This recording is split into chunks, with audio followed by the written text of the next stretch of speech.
Rock Chat with Trace. This interview I'm talking to Suzi Quatro, who first started out in music over 55 years ago and has just released her latest album, The Devil in Me. Hello Suzi, and thanks for doing the interview. My pleasure, nice to see you. How are you doing today? Not bad. I'm on the publicity trail, so what I do the other day, I went from 9:30 in the morning and I finished at 10 o'clock at night. I was just telling the boys they're working in the studio right now. When I had a little break at 3, between 3 and 3:30, I actually went from the kitchen all the way, that's a long house, all the way down to the front room and screamed. One of my Suzi screams, wow, all the way down to the front room. It really felt good, actually. That was one of the nicest screams I ever had in my life. Tell me about your latest album, The Devil in Me. I'm just bursting with pride because what started off as not knowing what was going to happen, which is the No Control album, you know, he wanted to write with me. It turned into an album. The critics loved it. We got our feet wet. And now this one, long story short, he should have been on the road last year. He only had 11 days at home. He worked with a band.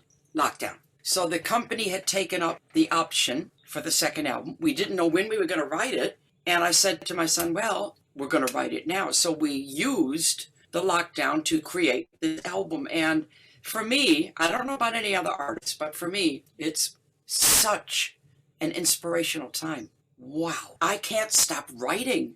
I'm writing for the next album now. It just seems to be flying around all the time. And while this creativity is not always around, I mean, I am a very prolific writer anyway, but this is something special in the air. While it's here, I'm taking it, you know. So this album has been a joy from start to finish.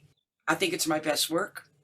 And I'm glad I'm not the only one saying it, because a lot of the people that are calling me are saying, this is your best work, so good. I'm not alone. I love it. Very proud. How special is it to work with your son on this album and your previous one?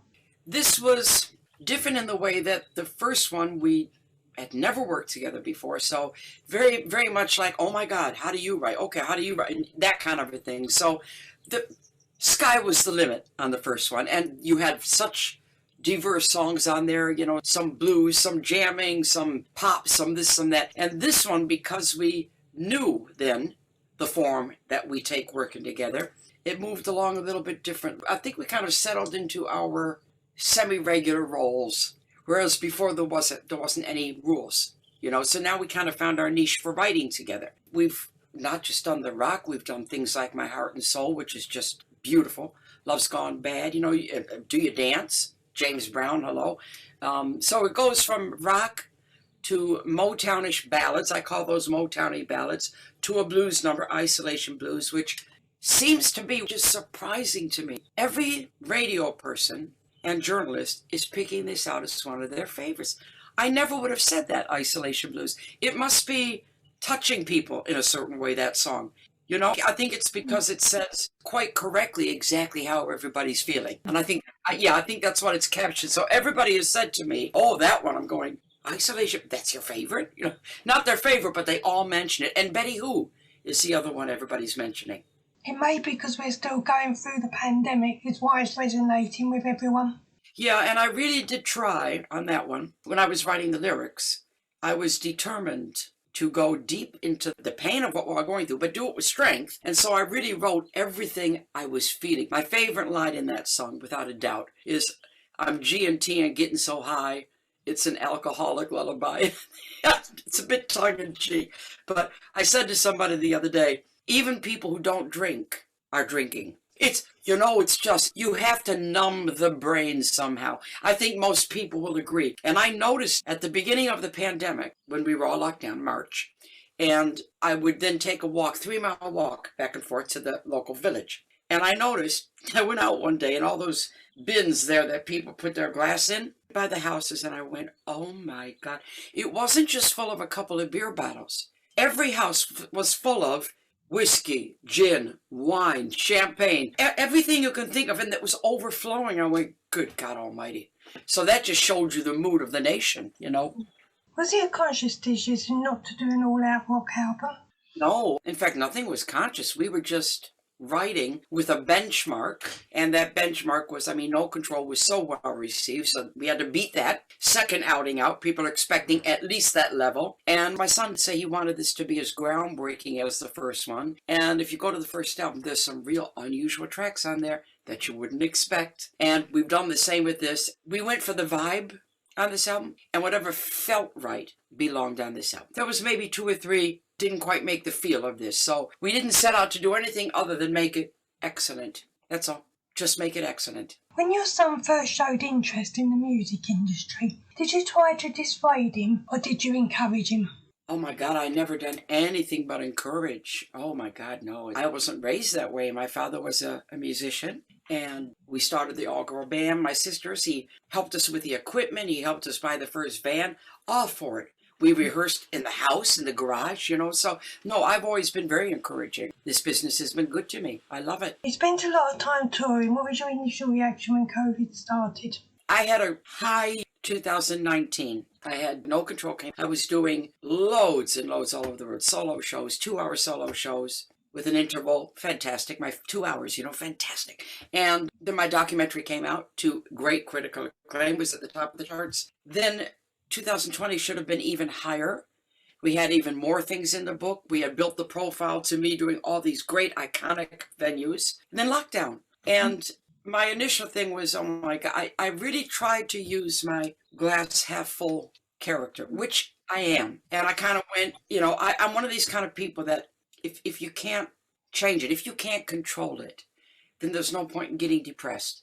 So that was something that I could do nothing about. So I tried not to be depressed and be glass half full. I went into overdrive on all the social media. I did 50 baseline masterclasses. I did Sunday specials at the piano. I did an Instagram site every single day since March up to now. Every daily post, uplifting, Facebook. So I've tried to keep communicating, creating, and entertaining, even when I'm not on the stage. But it's not easy. When you've done gigs for 57 years, it's not easy to stop. Really, that's hard. I'm lucky because it's not for the money. I'm not money motivated. I'm quite comfortable. But a lot of the other people in the industry, that depend on it for their living. Good God, Mine, I do it because I love doing it, and I always will. Is that what keeps you motivated? Just singing and seeing the crowd? I think I'll never get tired of that. I like that moment when I'm standing on the side of the stage just before I cross over into the footlights and become Suzi Quatro. I like the moment where I'm little Susie from Detroit and I'm going, oh God, I hope they like me tonight. Oh God, I hope. Then I go, I love that transition. It's wonderful. And then you're flying. Yeah, I love it. I've loved it since I started doing it, and I love it still. So it still gives you a buzz then? Oh, unbelievable. I always feel when I come off a gig that I'm me again. I say it as soon as I walk off, I go, oh, God, now I feel like me. Because I've been doing it so long, It's like the air I breathe. I love it.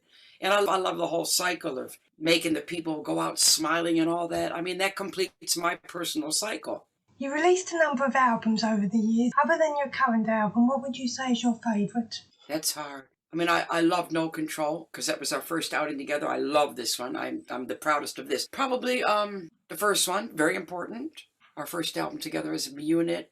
And I would say, just picking it out of the sky, okay, I'd say Susie and Other Four-Letter Words, which was 1978-79, and Back to the Drive. That was kind of like a comeback album. Although I hadn't been anywhere, it was kind of like a comeback album. That was important. Also, QS&P, Quatro, Scott and Powell, that was a special album I did. That was Andy Scott and Don Powell. So, yeah, those are the ones that really stick out.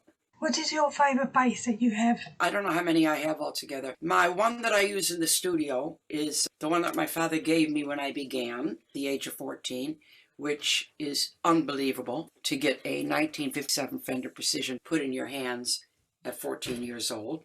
I tell musicians that I think they would like to shoot me. On stage, I use a Fender Jazz because it's slightly slimmer at the bottom of the neck just for stage work when I'm doing my solo. You can be a little bit more show-offy, And I use a Rios, which is made for me. And I've got a fretless that I use a lot because you get that stand-up bass, nice slide, beautiful. And that's hard to play because it's fretless. It's unforgiving. And any musicians will know what I mean. You can't be even a millimeter out, so that's takes all your concentration. Is there any other person you would like to record a song with?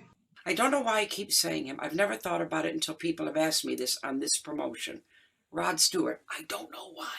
I never would have said that before, and I'm saying it now. Maybe my voice has gone to a place now on certain songs where I could see that working. Yeah, maybe that's what that is. I believe you're also a bit of a writer. Care to say more? I got my autobiography unzipped. I've got my illustrated coffee table size poetry book, which is Through My Eyes. I've got my lyric book that I wrote during lockdown and released during lockdown called Through My Words, which is lyrics. I've got my novel, which is The Hurricane, which I have to do a sequel to. And I'm now working on book number 5 and book number 6 and writing for the next album. So like I said, creativity is in the air. Absolutely. You're definitely keeping very busy. I actually put on my lyric book that I created during lockdown, on my little blurb that you do on the front, I said, creativity has kept me alive. It's true, you know? I mean, my life has gone up in smoke, if you think about it. My marriage is on distance. He lives in Hamburg, I live here, which is fine. We go back and forth. Not when there's a pandemic, you don't go back and forth. And my gig is all about travel and people. So everything I do, the virus lit a flame to it. Yeah. Crazy. I think having a good positive mental attitude during lockdown is good for your mental health. I think so, but also, and I've put this on my sites many times, I one time glibly posted in the morning when I do all my connecting, and I said, hi everybody, da-da-da-da-da-da-da-da, and you know what, that depression, that's not coming in my door, they can knock all they like, they're not getting in. That evening at midnight, I hit the wall. And I was watching TV, and for some reason I started to sob. And this is what happens. And I've talked to other people on the internet and other people privately. You think you're fine, and then you just go splat. And I put on the next day, big mouth, oh, you're not coming in here. I must have felt it skirting around the edges of my psyche. And that's why it even came out of my mouth. I said, I'll never say that again. But I did also say, if you want to cry, it's not a problem. What's the big deal? So you hit the wall, so hit the wall. Make it count, really hit the wall. When I do hit the wall, which isn't often, I will sob. It can be, I could be watching TV. Nothing to do with anything, and just cry. And that's okay. That's okay to do that. Gets it out. I think also that it's important to talk to people when you feel like you're struggling. That's what I try to do. If anybody wants to speak on the social media and all that, I'm there. I'm totally there. Because when I posted the next day that I'd hit the wall at midnight, you wouldn't believe how many people wrote back. Oh, God, me too. Oh, God, me too. You know, it's just because I'm famous doesn't mean I don't hit the wall. You know what I'm saying? I just do it with a scream. That's all. Tomorrow I'm interviewing an all-girl rock band. What advice would you give to them? First of all, you must be talented because it's a very difficult job. Not just that, don't play at it. Okay, if you're serious, go into it with everything in you. Learn one instrument properly. Doesn't matter what you end up playing in the band. Learn the basis. Learn how to read and write one instrument. Always be professional. That's my mantra. Professional at all times. You don't need to do sex, drugs, and rock and roll to play at being a rock person. That it's not necessary. You don't need to do that. And always, always keep your feminine card in your back pocket and pull it out when you need it. That's what I do. And all girls know what I mean. You can be one of the guys. You can tell a joke. You can swear. You can do it. But when you need to pull that out, you pull it out. It's a penalty card. You don't need to lose your femininity. Even though I don't do gender. I don't. And I never have. But I still say to the young ones coming up, you don't need to be like that just because you're a rock band. You don't know. I've never done that. I just don't do gender as such. You just want to be yourself regardless of gender. I'm a meist. I've always said that. And it never occurred to me to ever call myself a female musician. Never said that in my life. When I first saw Elvis and I wanted to be him at the age of 5.5, it never occurred to me he was a guy. So that's just how my thinking is, you know? So that's why I say I'm a meist. Be the best you can be. Suzi Quatro releases The Devil and Me on March the 26th, and I'd like to thank you, Suzi, for joining me for this interview. Thank you.